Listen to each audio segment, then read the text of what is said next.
positively speaking, technology has allowed me to prepare for radio shows and keep up with news in a much more prompt fashion. I'm able to go through my Twitter timeline, see what people are posting about on Facebook, go to message boards, go to newspapers' websites, online recruiting services, and see a constant flow of updated news. I would say that the effect has been positive from the standpoint of with social media. I think in the past, and I've even witnessed it some myself, that companies would actually make decisions to not tell everything that they should tell, perhaps. And with social media today, I think you have to be truthful and get the information out to the public quicker. So I think it's really made companies more ethical, and I think it's a good change.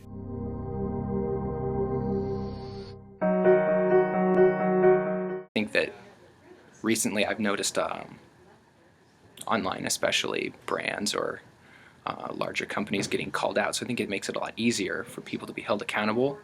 Whereas maybe 10 years ago, if somebody did something unethical, you'd read about it in the paper, you might read some editorials about it. But now, within a few minutes of something coming up that someone determines as unethical or questionable, there can literally be like millions of people tweeting and blogging and blah, blah, blah, and just broadcasting everywhere. So in the sense that, like, this camera might give people an idea or an impression of something, you know, like maybe even if they have the best interest in mind, that they get swept up in the hype of this camera within the industry, you know, I think it really falls, you know, like to the people, but the camera now gives more people the opportunity to half-ass something.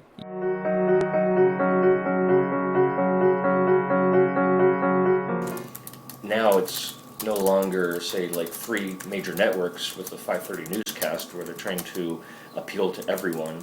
Now, all of a sudden, you have all the specialized news in which, you know, say, for instance, Fox News realized that, hey, you know, there's a big audience out there that are distrustful of the so-called liberal press, and therefore what we'll do is we'll cater to these people with the viewpoint of the conservative, and we'll basically tell them what they want to know.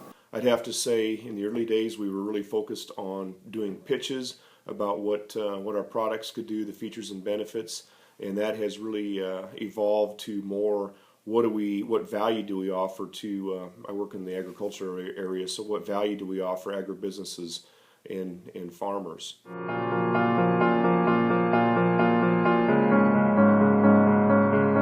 It negatively affects my medium because you have to be careful what information you're taking and you're going to use and present on the air in sports talk radio.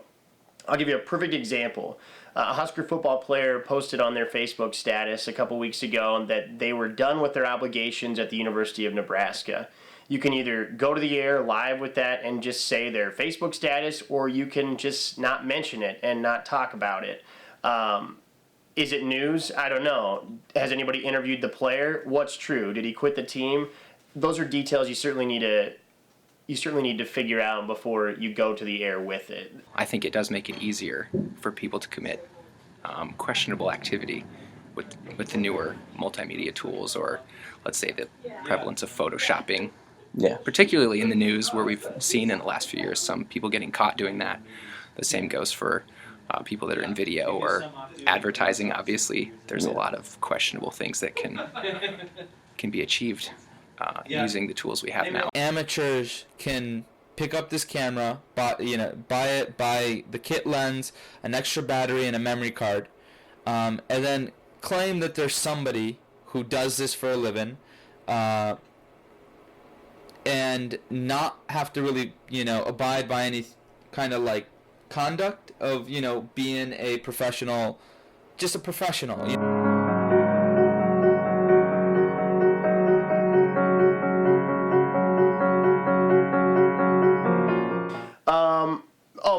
More irresponsible journalism, because